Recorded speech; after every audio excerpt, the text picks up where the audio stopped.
All right, welcome to UC Center Sacramento's Undergraduate Research Showcase. We're just going to go ahead and get started momentarily. Thank you.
All right, so welcome to UC Center Sacramento's Undergraduate Research Showcase. Thank you everyone for attending today. We are so proud of the amazing work our students have accomplished this term, especially in the unprecedented times that we're in. Today's format will be that each student will present. After the student presents, we will take one question from their internship host site. If there isn't a question from the internship host site, then we will turn the question over to our academic team. And with that, we're going to go ahead and get started with Juliana Bono, who interned with the California Energy Commission Communications Office.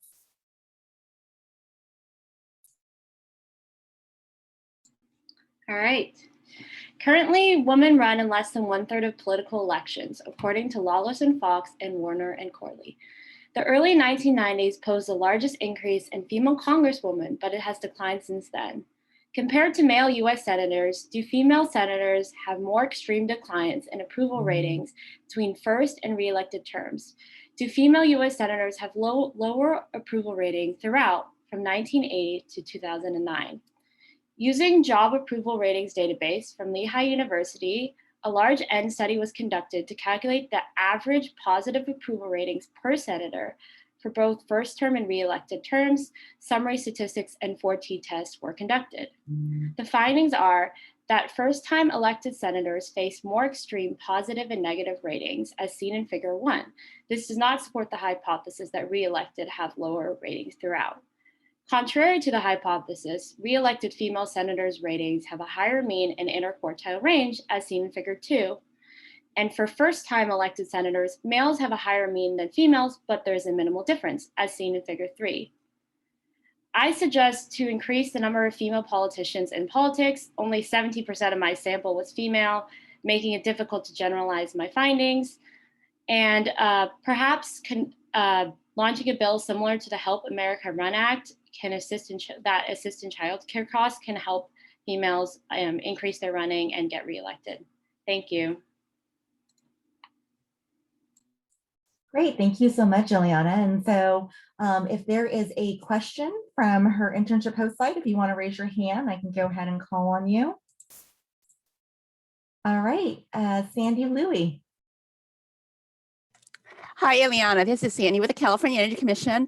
In terms of your sample size, what difficulty did you have in either gathering the data, or would you have changed the scope? Did you look at just a Senate? Was it just the Senate seats versus the House of Representatives? Yeah, that's a good question. Given the scope of this research, I wanted it to be kind of a small thing that I was looking at. So female US senators, so not congresswomen, just senators. And I had a specific time period that I wanted to look at.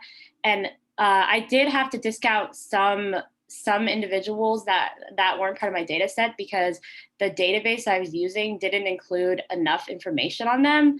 So it needed to have both the first term and reelected, and sometimes I had data for either or, so I had to discount them. So there's more, I mean, I had 39 male senators compared to 8 females that met that criteria. So I think given future research, if I had more time, I could explore more, and if I had more time to go through more data sets, that could be an option. But overall, like, I think it was good to just have a smaller thing so I could have more look more into this specific research, but it's definitely a difficulty that I ran across, and something that in the future is good to kind of work on, because it's always hard to make conclusions when you have a small sample size. Great. Thanks, Ileana. Thank you. Great, thank you so much, Sandy. And our next student is Sunny Gorba, who interned with the California Air Resources Board.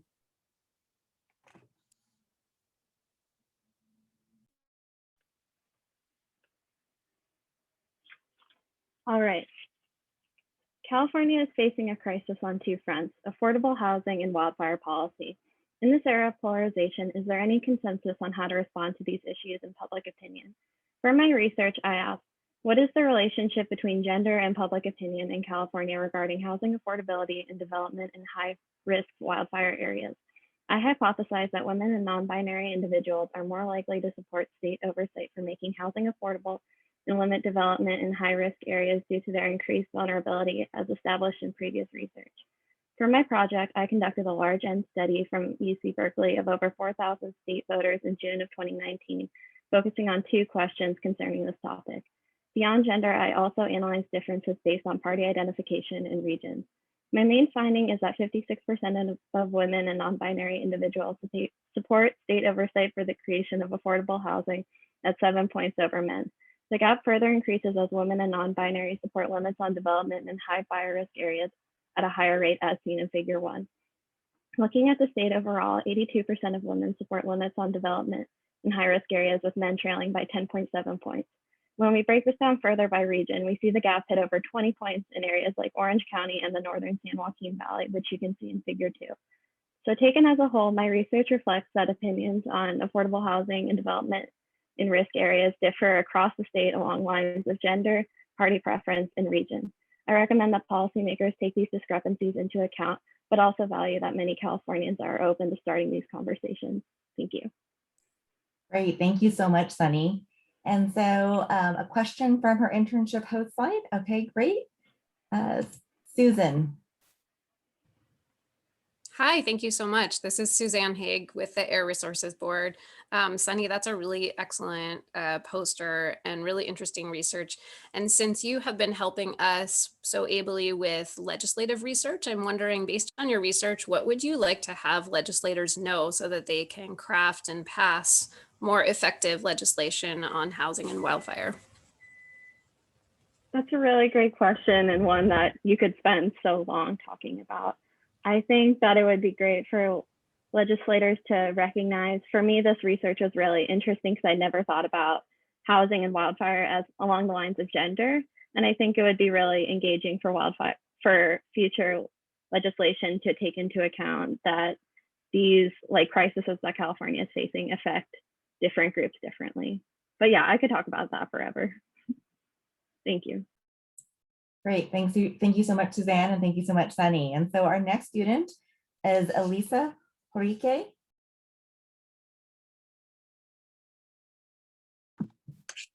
Hi, can you all see my poster? Yes. Okay, great. Okay, so according to the American Lung Association and the California Air Resources Board, California is home to some of the most polluted air in the nation. Taking that fact into consideration, I sought to see if there's a correlation between stationary sources of diesel particulate matter and asthma-related emergency department visits across all California counties. For my research, I hypothesized that California counties with the greater average of DPM emitting facilities per square mile experience a higher rate of asthma-related emergency department visits per 10,000 residents. For my analysis, I conducted a large N observational cross-sectional analysis from the years 2015 to 2018, and the data I collected comes from the California Health and Human Services and the California Air Resources Board. From these sources, I was able to gather data on asthma-related emergency department visit rates per 10,000 residents across each county and the average number of DPM emitting facilities per square mile. After analyzing my data through the use of scatter plots and county-level maps of California, I found that there was no correlation between my independent and dependent variable, likely due to confounding factors such as other sources of DPM and PM 2.5. In future analysis, I hope to conduct a more comprehensive regression analysis of this issue by considering factors such as socioeconomic factors such as access to healthcare, and race and ethnicity, and mobile sources of DPM. And regardless of my findings, I urge policymakers to continue their efforts in promoting clean energy and clean air. Thank you. Great, thank you so much, Elisa. And she interned with the California Air Resources Board. And if there's anyone from her office that would like to go ahead and ask a question, just go ahead and raise your hand and I'll call on you.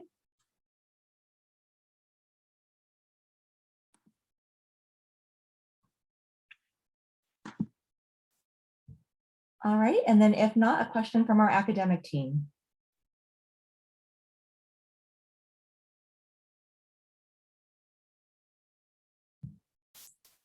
All right, go ahead, Paige. Great presentation, Alicia. I had a question for you about your outliers. So on your figure on the right-hand side, you have about 4 outliers. Do you either know where those outliers are, and what do you think happens to your data when you remove them? So if I were to look further into my data, I would be able to discern what exactly those locations are. But right now I do not. And if I were to take those outliers out, I think I would see maybe like a slightly better correlation, but I can't see that for sure. Nice, thank you, Elisa. Thank you. Great, thank you so much, Elisa, and thank you, Paige, for the question. And so our next student is Isabella Sanchez, who interned with Environment California. Can everyone see my screen? Yes. Okay. In 2018, the first steps were taken towards developing a more renewable infrastructure in California through Senate Bill 100 by setting the goal of a 100% renewable energy infrastructure by 2045. Transitioning our fossil fuel dependent infrastructure into a renewable one will not be a quick, low-cost fix, as many barriers exist, such as income. Through this income inequality in a highly populated state, the question one must ask is, how does the average median income across counties in California impact the transition to a diversified and balanced energy generation portfolio? In this study, higher income will be correlated with greater diversity in the renewable energy portfolio. I performed a cross-sectional study across all 58 counties within California in the year 2018. Median household income per county as measured by US dollars as my independent variable, and renewable energy production per county as measured by gigawatt hours as my dependent variable. Utilizing US Census Bureau data and California Energy Commission data, my findings showed a trend that when comparing median household income to gigawatts produced, higher income counties within California were actually performing worse. Lower income counties such as Kern County were producing the highest levels of energy production. When comparing population per 100,000 in each county compared to gigawatts produced, however, higher populated counties are producing higher numbers of gigawatts. The highest populated county, Los Angeles County, produces high levels due to a massive solar photovoltaic infrastructure across the county's rooftops. Through these findings, federal and local governments ought to place a greater emphasis on higher income counties to spend money on expanding the renewable energy infrastructure to reach the goals set forth by Senate Bill 100. Great, thank you so much, Isabella. And so if there was a question from her internship host site. Great, Laura Dehan. Hi there. Thank you, Isabella. Very interesting research. I was wondering if you have specific policy recommendation to help to generate more of this clean renewable energy in the counties that really needed it. Mm-hmm. So the biggest infrastructure we have, and thank you for the question, that's a great question. So the biggest infrastructure we have across California is the solar infrastructure, which makes sense as the state is so sunny, especially more in Southern California and more inland Empire counties. And bills such as AB 1139 are actually out to destroy solar infrastructures and making it more renewable, more accessible, because bills such as that one actually aim to reduce the federal grants and also local grants that are given towards people within these counties and in the state that make the accessible infrastructure less accessible by making it more expensive. So therefore there's more disparities as a result of economics. So it's a responsibility of local elected officials from like whether it be a small city or even a massive city to all work towards making this infrastructure renewable for all, because when Governor Brown signed this bill, it was a goal for all of California to work towards not just specific counties that have more land or more rooftops per se. Interesting, thank you. Great, thank you so much, Laura, and thank you so much, Isabella. And our next student is Tran Tran, and she interned with Environment California. All right, can everyone see my poster? Yes. Okay. Is California's cap and trade program as successful as it is believed to be? According to the Environmental Defense Fund, the program decreased statewide emissions by 10% from its start in 2013 to 2018. Cap and trade sets a certain amount of polluting permits for companies as reduced every year. In 2018, however, environmental justice groups alleged that the program actually increased pollution in low-income communities. This study aims to discover whether cap and trade has resulted in any difference in carbon emissions in these disadvantaged communities. I hypothesize that these communities experience an increase in the level of pollution after cap and trade. The IV measured as number of polluting firms per disadvantaged zip code, and the DV is level of pollution metric tons carbon dioxide. I pulled disadvantaged zip codes from SB 535's legal definition. I also conducted a cross-sectional comparative analysis between California Air Resources Board GHG emissions for 2011 and 2012, then 2014 and 2015. Figures 2 and 3 indicate that there's no change in the average number of polluting firms from 2012 to 2015. Figure 4, however, shows a decrease, minus 26,000 metric tons carbon dioxide, in total average GHG emissions from 2012 to 2014, excluding an outlier zip code located in Los Angeles. Although I do find some evidence against environmental justice groups' allegations, there needs to be further research into definitive increase or decrease in emissions in disadvantaged communities over time. Potential implications of inequity can be used to switch to command and control regulation rather than market-based incentive. Cap and trade has had its limelight for years, but it may be time to bring something more effective to bear.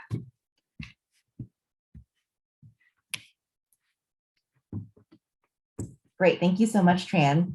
And if there was a question from our internship host side, then you can, great, Laura. Let's see here. There you go. Oh, I think I unmuted myself at the same time as you Oh. tried to. Thank you. Hi, Tran. Super interesting question, and interesting that there wasn't a clear, outcome. I was wondering if you could describe a little more command and control policies and what that might look like instead of a cap and auction or cap and trade program. Yeah, thank you for your question. The reason why there's no definitive answer is because there's a huge controversy going on right now, and that's why we need more further studies in order to find like definitive trends and before we can say for certain. And for command and control versus market-based incentive, like I just discussed, market-based incentive is cap and trade, where companies can decide where they can buy or sell. It's like a market, whereas command and control is more government regulated. Government will decide how much a company, for example, will emit every year, and that company cannot go over it. That could be one example. There are many other examples of command and control regulations, but essentially the government is the one who is pulling all the strings and the companies have to follow. Thank you, Laura. Thanks. Great, thank you so much, Laura, for the question, and thank you so much, Tran. And so our next student is Kylie Wright, who interned with Environment California this term. Thank you.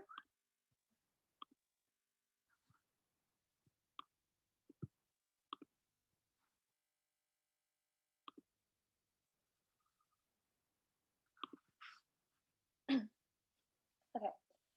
American citizens can influence policy through voting, yet the Washington Post stated only 66.3% of American eligible citizens voted in the 2020 election, the highest rate in the past 120 years. Education can be the solution to achieving a higher voter turnout rate by increasing interest in politics.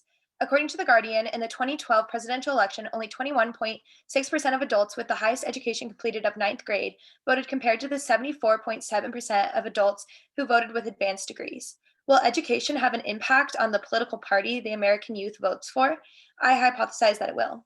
For my research, I used the 2020 election results of youth voters 18 to 29-year-olds by ethnicity and educational attainment from the Center for Information and Research on Civic Learning and Engagement. My study showed that educational attainment had a relationship with party affiliation only in white youth voters, as seen in Figure 1. Amongst white youth voters, a higher percentage of votes were for Donald Trump at the high school level or less, but college graduates and higher voted at a higher percentage for Joe Biden. Black and Latino votes had little to no relationship with educational attainment, consistently voting Democratic at a steady rate across the educational level. I then observed civic engagement programs in high school outlined by the Center for American Progress, including average AP score, community service, standalone government course, minimum government credits, and civic exams to graduate for 39 states. When compared to youth votes by state for the 2020 presidential election from the Center for Information and Research on Civic Learning and Engagement, there was little to no relationship between civic engagement programs and party affiliation as seen in Figure 3. As shown to be a nonpartisan issue, educational programs that encourage civic engagement should be supported by both parties to ensure a higher voter turnout. But further research should be conducted to observe the relationship between higher voter turnout rate and political party success. Thank you. Great, thank you so much, Kylie. And then if there's a question from her internship website, great, Laura. Thank you. Sorry, did the same thing again. Hi, Kylie. I was just curious if you were surprised by these results, and then if so, if you think the public at large might be surprised, and what kind of things you could do to, to inform the public about your findings. Yeah, I think in America we have kind of like a decentralized issue between the results of political parties' success. And so we want to encourage people to go out to the polls and we want them to vote. But also there's this conflict between who's going to win the election. So we want every single American's voice to be heard and everyone to be represented. And they can only do that if they go out to vote. So I think studies like this one are super important to show that we can encourage voting without it influencing the results of the election. I did only look at youth voters. I observed 18 to 29-year-olds. I think it would be beneficial to observe a greater population in order to expand it to all American citizens. But yeah, I was surprised by my results. I thought there would be a higher correlation. So it was great to see that because civic engagement programs in high school, like increasing the requirements in high schools can be encouraged now by both parties, and both parties can work together to make sure that citizens are going out to vote. Thank you. Thanks. Great, thank you. Thank you, Laura, and thank you so much, Kylie. And so our next student is Savannah Tapia, who interned this term with the Cal EPA Border Affairs Office.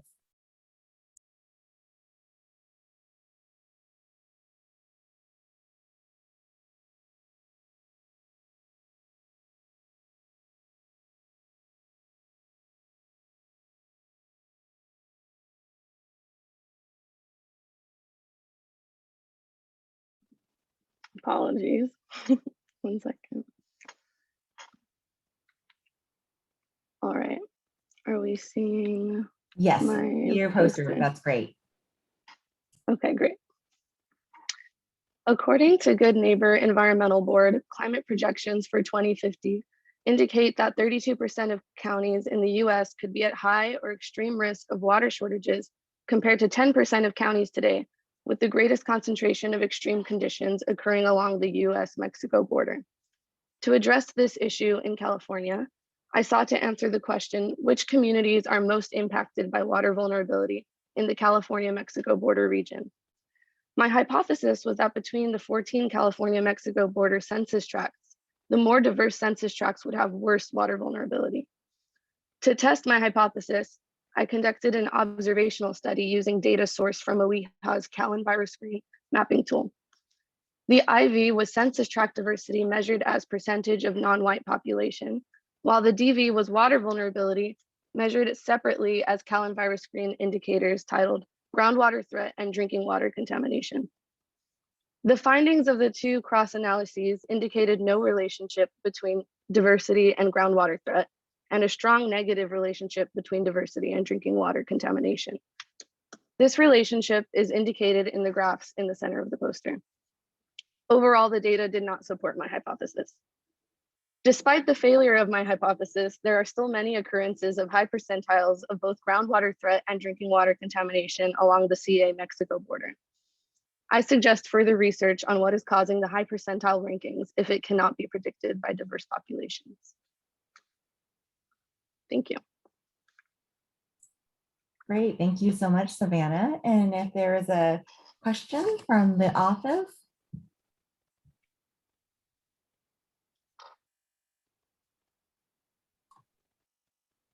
All right, Elizabeth King.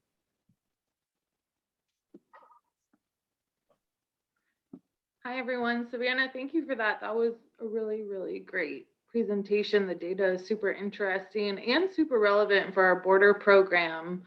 I would be curious, in your research, did you come across any suggestions for communities to kind of decrease their water vulnerability that you might recommend? I would say that for the purposes of this research, it was less focused on the community's ability to manage their drinking water and groundwater vulnerability, especially since Cal Screen measures groundwater threat kind of based on proximity to groundwater threat sites, such as leaking underwater storage tanks or feedlots or animal agriculture, as well as drinking water contaminants being could possibly be lead from lead pipes that haven't been replaced, or nitrates from also agriculture runoff. So to answer your question, for the purposes of this research, I would say not so much on the community side and more on the management or city level government side of things kind of impacted the data. But a great question, and always interesting to consider the community's role. So thank you, Elizabeth. Great, thank you so much, Elizabeth, and thank you, Savannah. And our next student presenting is Dominique Villasenor, who interned with the California Council on Science and Technology this term.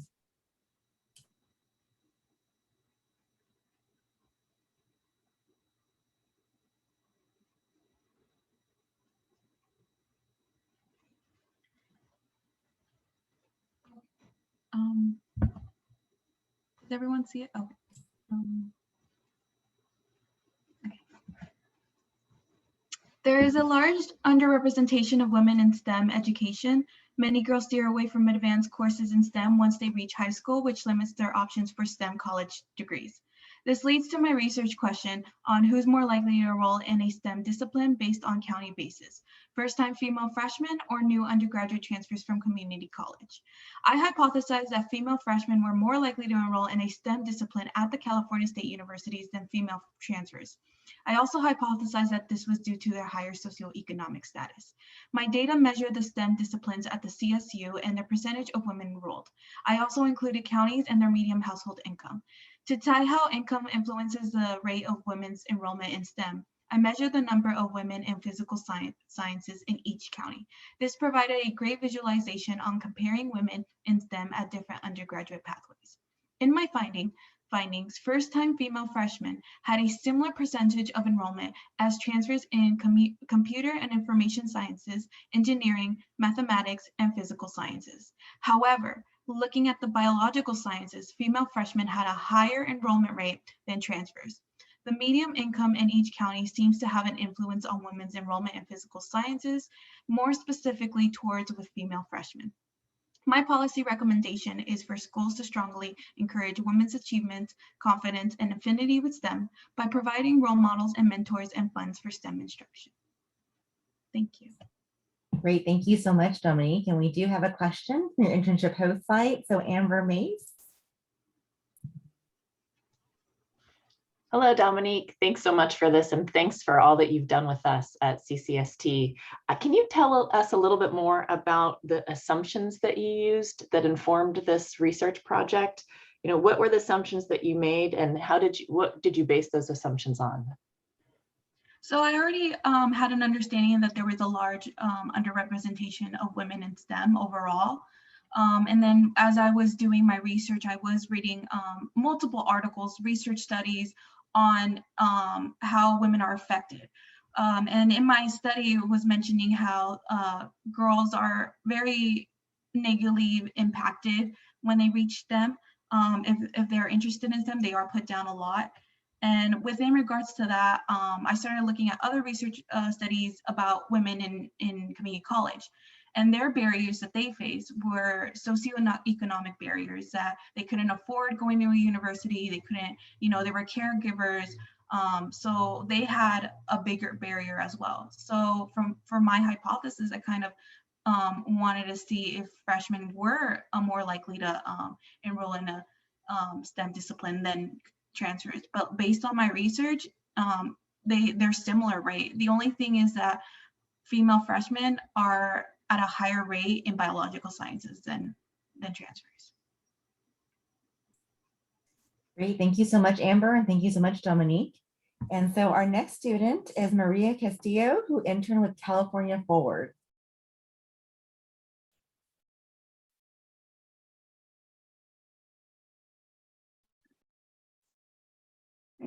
Thank you, Cindy. Hello, everyone. So let me get started. Even with one of the most stable economies, California has been ranked third for the highest homeless population in the country.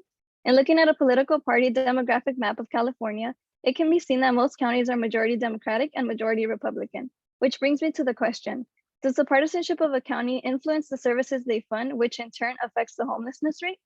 I hypothesize that one, majority Democratic counties spend more towards public assistance services, resulting in a decreased annual homelessness rate, and two, majority Republican counties spend more towards public safety services, resulting in an increased annual homelessness rate. I conducted a small N study of 10, 5 of which are majority Democratic and 5 majority Republican California counties' expenditure in public assistance and public safety services by looking over their budget from 2014 to 2018 in order to find a link between the partisanship of the county and the annual homelessness rate. Through my analysis, it was shown that no matter a county's voter registration, counties spent from 5% to 25% of their total expenditure in public assistance services and 10% to 30% in public safety, showing more expenditure towards public safety. Majority Democratic counties like San Francisco and Los Angeles counties held the highest homeless population throughout 2013 to 2019. As a result, there was no link between the partisanship of the county and the annual homelessness rate. I recommend that all counties across California work on reducing the total public safety expenditure and rather allocate it towards public assistance services to provide more aid for their community. In the future, I would compare actual services provided rather than focusing on the partisanship of a county. Thank you all for your time. Great, thank you so much, Maria. And if there is a question from our internship host site, great. Jennifer Lovett.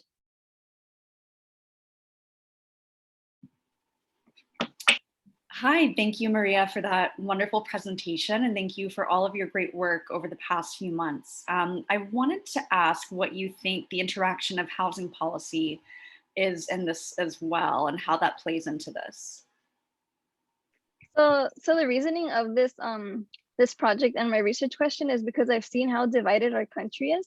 And so before I was trying to look into like the various rental assistance programs, but I saw that it varied across different counties. So I wanted to focus more on like the partisanship of the county and see how they kind of like how much they spend of their budget in these services. And then something that was shocking to me was that in like some of the budgets they actually had under public safety, like they had like office supplies.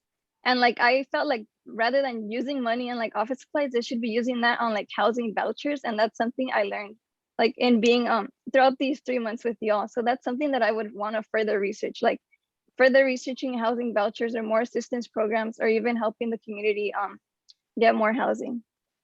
But thank you for your question, Jennifer. And thank you for being here. Great, thank you so much, Jennifer. And thank you so much, Maria. And so our next student is Emily Keel, and she interned with the California Housing and Community Development Office this term.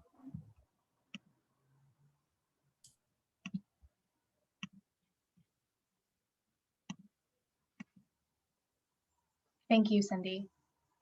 According to the PPIC, living costs now exceed tuition costs for most students at California's public colleges, as shown in Figure 1. So living costs now function as a major barrier for California students attempting to obtain college degrees. And my research seeks to evaluate the relationship between median rent costs per county and UC graduation rates at all 9 undergraduate campuses. I hypothesize that there is an inverse relationship between median rent per county and UC graduation rates. I conducted a time series analysis from the years 2003 to 2015 based on all available data. My independent variable was median rent per county, and my dependent variable was UC graduation rates. I found that there is a slightly positive correlation between median rent and UC graduation rates, but the results are lessened among Pell Grant recipients, as shown in Figures 3 and 5. Support for my hypothesis was mixed, likely due to the presence of several confounding variables, which might include increasing selectivity across the UC system and increased student support services for UC undergraduates. My results do show that Pell Grant recipients are not graduating at the same rate as non-Pell Grant recipients, which poses an area of further research that focuses on this group more specifically. It's also important to note that the presence of increasing graduation rates does not mean that UC students are not suffering from rent burdens. So I still propose increasing the federal Pell Grant Award along with the California Cal Grant Awards to alleviate the burden of college costs that disproportionately affect low-income students. Thank you. Great, thank you so much, Emily. And then if there's a question from, great, Tani? Hi, thank you, Emily, for your presentation. It's been a pleasure working with you over the last few weeks. I think it is really interesting looking at how housing costs impact students. And I just wonder, as we, part of the department's work is helping plan for housing, if there are other policy implications or research questions that, that you've thought about as you've completed this research and some of the work you've done with our team. Thank you, Tani. So for this set of research in particular, I wanted to focus on student-based solutions like increasing financial aid awards, because after talking to some people in education advocacy, I thought that that would be the best solution to target students specifically. But in terms of what the state can do outside of just increasing financial aid, through my internship, I also was allowed the opportunity to look into reforming the state regional housing needs assessment in order to allow local jurisdictions to actually plan for more student housing. So I think potentially a combination of policies which target planning for more housing and then also increasing financial aid would probably be the best solution for helping everyone, in addition to just students who could use more money in their pocket. Great, thank you so much, Tani, and thank you so much, Emily, appreciate it. And so our next student today is Heather Benitez and she interned with Health Access this term.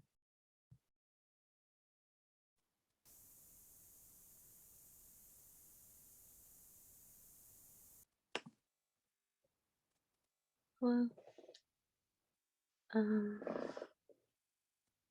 Okay, can you all see my poster? Yes. Okay. The COVID-19 pandemic has highlighted healthcare disparities among different ethnic and racial groups throughout California. Do certain racial or ethnic groups experience more disparities than others in the California healthcare system?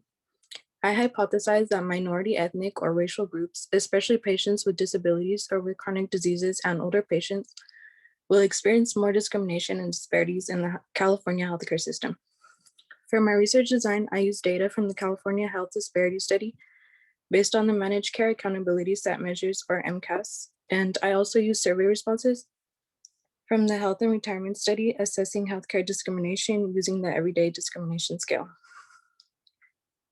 I evaluated whether race, ethnicity, and/or health condition was related to increased discrimination and disparities in healthcare. And my findings were inconclusive since some racial or ethnic minorities obtained higher healthcare provisions in some areas while obtaining lower provisions in others. Compared to participants who did not report experiencing discrimination, those who did report experiencing it more frequently had underlying health conditions or disabilities and were non-white. One implication I found when analyzing the MCAS survey data was that many patients were non-responsive while others were not accounted for. To reduce discrimination and disparities, the state should redesign health professionals' training curriculum with a concentration in serving minority populations. The state should also implement healthcare outreach programs that aim to reach underserved populations. Finally, further research should be conducted on the relationship between healthcare discrimination and disability. Thank you all for your time. Great, thank you so much, Heather. And if there's a question from Health Access.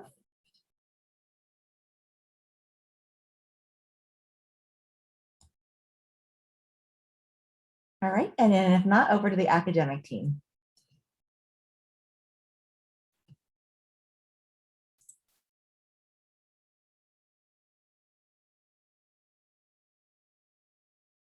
All right, Paige.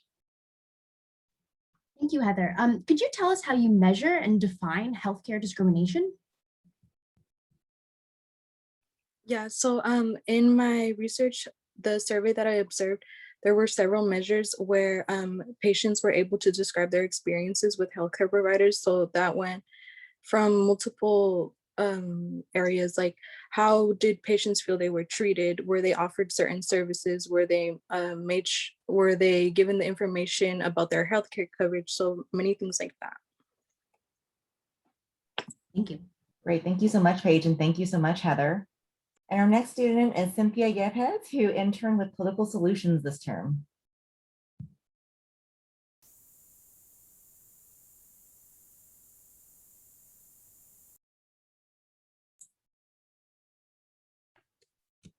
Just to make sure you can see my screen. Yep, it looks good, Cynthia. Thank you.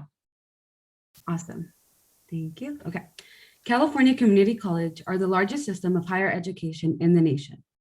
CCs are known to help ethnically diverse individuals climb the social and economic ladder. Despite the barriers that many community college students face, funding and initiatives have motivated and assisted them during their higher education journey. I hypothesize that the more funding that CCs have, the higher transfer rates there will be. For my research design, I compared and contrasted CCC transfer enrollees and admits rates to CSUs and UCs from 2015 to 2020. I analyzed the data to determine if there is a relationship between funding and CCC transfer rates.